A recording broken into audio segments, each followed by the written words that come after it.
बारामा हाम्रो युवा भेला थियो। युवा भेलामा जेनजी हुँ भन्दै गुन्डा भन्दा शब्द राम्रो हुँदैन होला।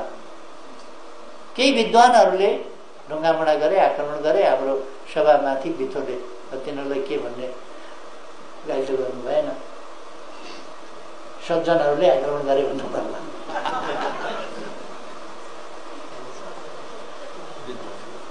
विद्वानहरूले आक्रमण गरे भन्नु पर्ला।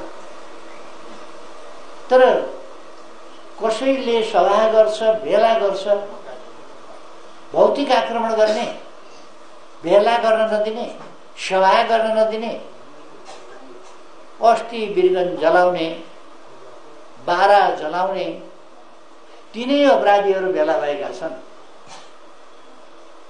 किनभने तिनलाई कारवाही भएको छैन। उनीहरूको मनोबल उच्च छ अझै पनि। तिनीहरू नै भेला भएर एमाले माथि आक्रमण गरिरहेका छन्।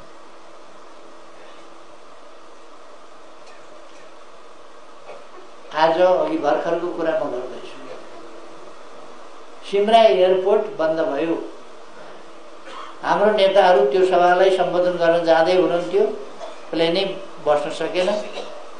प्लेन बस्न नसकेपछि या त जाँदै गएन, यहीँबाट रोकियो। हाम्रो नेताहरू जान पाउनु भएन। नेताहरूलाई जानबाट रोकियो, एयरपोर्टै बन्द गरेर। एयरपोर्टमै तोडफोड गर्न दिइयो। यो देश कस्तो भयो? 50-60 जना मान्छेहरू आएर ढुङ्गामुढा गरेर एयरपोर्टै बन्द गराइदिने के हो यस्तो? जति बेर चाह्यो जेएनजी भन्यो एयरपोर्ट बन्द, जति बेर चाह्यो अर्काले सभा गर्न नपाउने सभा बन्द।